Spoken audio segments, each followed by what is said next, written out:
হেই, WhatsApp, কেমন আছো তোমরা সবাই? আমি Ishrat Jahan Bakshi and welcome to my new video.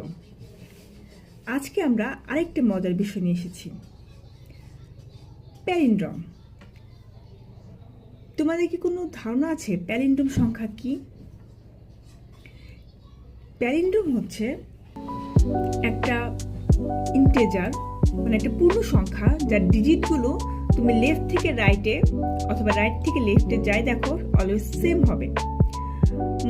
যেমন ধরো 111, 222, 333, যে সংখ্যাগুলো ডান দিক থেকে বামে এবং বাম দিক থেকে ডানে চেঞ্জ করলে কোনো চেঞ্জ হয় না, বরং সেম থাকে, তাদেরকে বলা হয় প্যালিন্ড্রম সংখ্যা। এখন এই প্যালিন্ড্রম সংখ্যাটাকে কিভাবে মজার মাধ্যমে তুমি দ্রুত বের করতে পারো, আজকে আমরা সেই জিনিসটি শিখব। তো চলো দেরি না করে শুরু করা যাক। তো যেমনটি আমরা বলেছিলাম, প্যালিন্ড্রম সংখ্যা হচ্ছে দুটি সংখ্যা ডান দিক থেকে বামে এবং বাম দিক থেকে ডানে চেঞ্জ করলে সেমই থাকবে, তাদেরকে প্যালিন্ড্রম বলে। যেমন ধরো দুটি সংখ্যার যোগফল 34 প্লাস 43 সমান সমান 77, দেখো 77।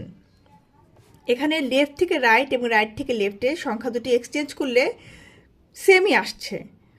আবার দেখো 81 প্লাস 18 ইকাল টু 99, এটাও দেখো ডান দিক থেকে বামে এবং বাম দিক থেকে ডানে চেঞ্জ করলেও কোনো চেঞ্জ আসবে না, উত্তর যা ছিল তাই আসবে। এটাই হচ্ছে প্যালিন্ড্রম সংখ্যা। এখন এই সংখ্যাটিকে কিভাবে আমরা ক্যালকুলেশনের মাধ্যমে বের করতে পারি সেই ম্যাথটি আজকে দেখব। একটা এক্সাম্পল নিলাম 68। দেখো তাকে যদি আমরা রিভার্স করি তাহলে অ্যান্সার আসবে 86। এখন এই 86 আর এই 68 সংখ্যা দুটিকে যদি আমরা যোগ করি তাহলে যোগফল আসে 154। এখন এই যোগফলটিকে যদি আমরা পুনরায় রিভার্স করি তাহলে দেখো কি আসে 451। 154 রিভার্স করলে কি আসে 451, 451। এখন এই রিভার্সকৃত সংখ্যা প্লাস এই যোগফল মানে এই 154 আর এই 451কে যদি আমরা যোগ করি তাহলে আমাদের যোগফল আসবে 605। এখন দেখো এই যে রেজাল্টটি আসলো, একে পুনরায় আবার আমরা রিভার্স করে দিব, মানে 605-এর রিভার্স কি আসে 506।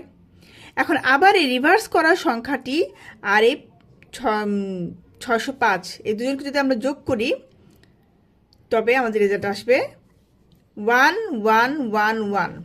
মানে ব্যাপারটা হচ্ছে অনেকটা লুপের মতো।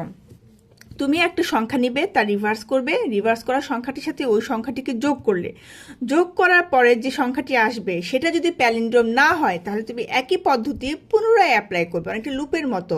আমার কন্ডিশন ফুলফিল না হওয়া পর্যন্ত, আমার কন্ডিশন স্যাটিসফাই না হওয়া পর্যন্ত আমি স্টেপগুলো লুপ আকারে চালাতে থাকবো। এজন্যই 154 যেহেতু আমার প্যালিন্ড্রম সংখ্যা বের হয়নি, তাকে আবার রিভার্স করব এবং রিভার্স করা সংখ্যার সাথে আবার সেই 154কে আমরা যোগ করে দিব।